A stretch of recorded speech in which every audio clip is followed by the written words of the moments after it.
Hello everyone, so here today we are going to discuss an article of the Hindu newspaper जहाँ पे broadcasting services regulation bill 2023 की बात की गई है।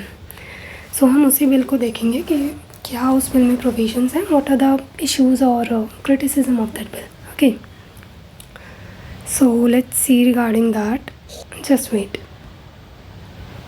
ओके, सो सी यूजुअली क्या है, ट्रेडिशनली जो हमारा मीडियम ऑफ इंफॉर्मेशन रहा है टू गेट इंफॉर्मेशन और एंटरटेनमेंट के थ्रू लिए हो या any other information like news वगैरह हो, तो वो जो मीडियम रहा है इन सब चीज़ों का वो टेलीविज़न रहा है, right.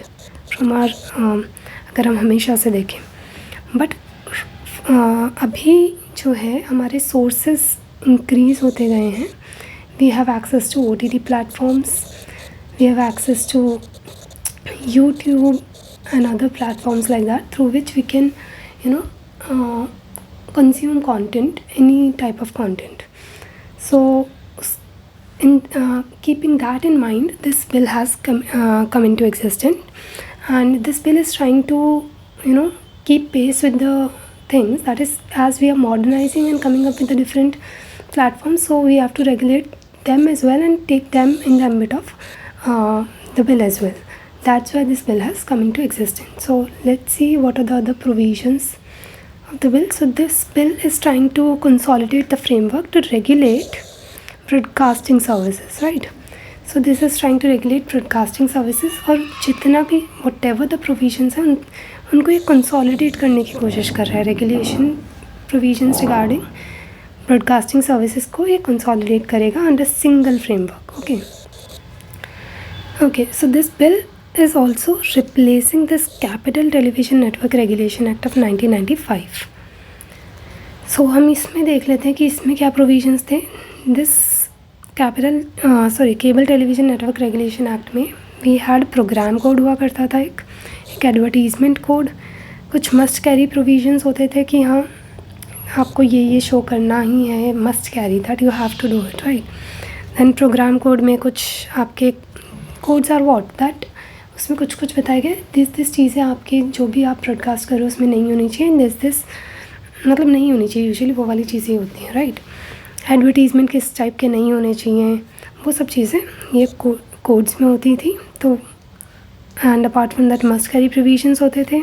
Then they also had this right of way and right of inspection उनके पास, मतलब इस बिल के अंदर प्रोवाइड किया गया था। वाइल सिंस ये बिल आउटडेटेड हो चुका है, 30 years हो चुके हैं इस बिल को, that's why to keep in mind the developments of technology we have come up with this new bill, right. And this is to ensure ease of doing business, okay, and also to just wait, cool. Then what else this bill is saying, so what are the provisions of this bill. ये तो हमने बात कर ली पहले वाले उसकी, sorry, this is regarding the earlier bill, but अभी जो प्रोविजंस हैं इस बिल में, न्यू बिल में, वो क्या प्रोविजंस हैं। सो फर्स्ट ऑफ ऑल ये बिल इंक्लूड करता है OTT प्लेटफॉर्म्स को, any other digital platform, current affairs related जो भी प्लेटफॉर्म्स पे हैं, देन एनी फ्यूचर में कोई भी इस टाइप का प्लेटफॉर्म आता है उसको भी फ्यूचर रेडी बिल है, फ्यूचर रिलेटेड उनको भी इंक्लूड करता है। And any individual journalist who is talking about current affairs और एनीथिंग लाइक दैट, तो उनको भी जो है कवर करता है। सो इसमें प्रोविजंस अगर हम देखें, जैसा हमने कहा, ये कंसोलिडेट करने की कोशिश कर रहा है, just a second. So yes, ये कंसोलिडेट करने की कोशिश कर रहा है, okay, as well as modernization को साथ लेके चलने की कोशिश कर रहा है, and hence including all these things as we said. Then contemporary definitions इस बिल में है, ये इसमें काफ़ी जो है डेफिनेशंस को चेंज किया गया है। एंड फ्यूचर रेडी बिल है, as we said that it will include those platforms as well which will be coming up in the coming future. So yes, apart from that it also strengthens self regulation regime को ये strengthen करता है। So इसके regarding इस bill में ये 3-tier system है for self regulation. 3-tier system for self-regulation is there. That is, first of all, self-censorship, then self-regulatory body, and then interministerial body at the head. Okay, so this 3-tier system is there. Then, so it will also try to enhance advertisement code और program code में adherence को ये increase करने yes and enhance करेगा adherence. And then accessibility to PWD, that is, इस bill में कुछ ऐसे प्रोविजंस हैं जो आपको you know which will help person with disabilities to have access to these platforms, like whether it's television or it's other OTT platforms etc. तो उसमें accessibility के लिए भी provisions दिए गए हैं. Then there are statutory penalty provisions and fines as well included. अगर आप नहीं फॉलो करते हैं इसके provisions को, इसमें आपके लिए चीज़ें प्रोवाइड की गई हैं उनको. एंड देन इसमें एक provision for infrastructure sharing platform का भी है. That is the whatever the platforms are there, they can share the infrastructure. Okay, so उससे related भी provision is there. So apart from that, अगर हम देखते हैं क्या इसमें criticisms हैं इस बिल के, तो criticisms क्या हैं? Just a second. See, first of all, criticism is that ये जो, अच्छा I didn't tell you, sorry, कि सेल्फ रेगुलेशन रजीम में हमने 3-tier स्ट्रक्चर देखा था कैसे सेल्फ रेगुलेशन करेगा. लेकिन उसमें उसी के लिए उसमें कंटेंट इवैल्यूएशन कमेटी है एक, जो कि प्राइवेट बॉडी होगी, और एक ब्रॉडकास्ट एडवाइजरी काउंसिल है जिसमें गवर्नमेंट मेंबर्स होंगे. अब इसमें इशू क्या है, तो एक इशू यहीं से आपके मौजूद क्या आता है, दैट इसमें गवर्नमेंट के जो मेंबर्स हैं उनकी मेजॉरिटी है, और अपार्ट फ्रॉम दैट ये ओनली एडवाइजरी बॉडी है. Okay, it does not have any powers or any teeth to take decisions on its own. Okay, it will only advise, and it's on the government whether to adhere to that advice or not. Fine. Then again, other criticism is that इसमें जो content regulation का provision है उसमें कहा गया है that it should the content should be like that it provides it protects Indian values, right? But Indian values का एक this term is very subjective, you know. What do you understand by Indian values? Everybody can have different interpretation of this. So ये definition बहुत clear नहीं किया है इन्होंने. That's why this is also an issue कि आप उसे कैसे भी interpret करके और you know misuse किया जा सकता है.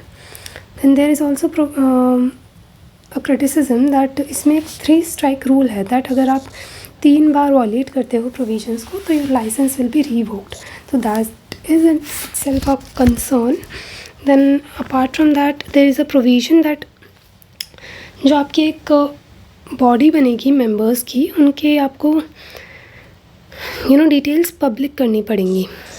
But that's in itself a threat. अगर आप किसी की this is against right to privacy नहीं कह सकते, this is against right to privacy which is under article 21, तो that is in itself is a threat. Apart from that हमने जैसा कि कहा इसकी हमने बात करी ली, ब्रॉडकास्टिंग एडवाइजरी काउंसिल ये इंडिपेंडेंट नहीं है क्योंकि इसमें जो majority is of government. Then also there are some grey areas like it is not clear कि जो सेफ हार्बर मैकेनिज़्म है वो OTTs के लिए एप्लीकेबल है या नहीं है, या फिर OTTs are excluded from that is not very clear from this bill. Then जो एक और टर्म है कंपनी, इसमें टर्म यूज़ किया गया है वो भी प्रॉपरली डिफाइन नहीं है. And definition of person is also not clear, that person का मतलब फॉरेन पर्सन है या पर्सन में कंपनी इंक्लूडेड है या नहीं है, that is not very clear. Apart from that artistic freedom versus this content evaluation committee का सर्टिफिकेशन. सो या तो इशू क्या हो, इसमें क्रिटिसिज्म ये है कि अगर हम कंटेंट इवैल्यूएशन कमेटी से सर्टिफिकेशन मांग रहे हैं और वहाँ पे मान लीजिए वो हमें सर्टिफिकेशन नहीं देते, तो हमारी जो फ्रीडम है, आर्टिस्टिक फ्रीडम है, वो कॉम्प्रोमाइज़ हो रही है. So that is the point. And then vast powers of union government to make rules. इस बिल के अंदर there are vast powers that union government can use to make rules. So this is also another issue. So this is it about this bill. I hope that you got a comprehensive understanding of the provisions and the challenges associated with them. अभी ये bill सिर्फ draft form में आया है, it is not, तो अभी it has not become act. Okay, बस यही है. Thank you very much, and please do provide me some other topics if you want कि I do and I should make lectures on them, comprehensive lectures on any topic. Just suggest me something. Thank you so much.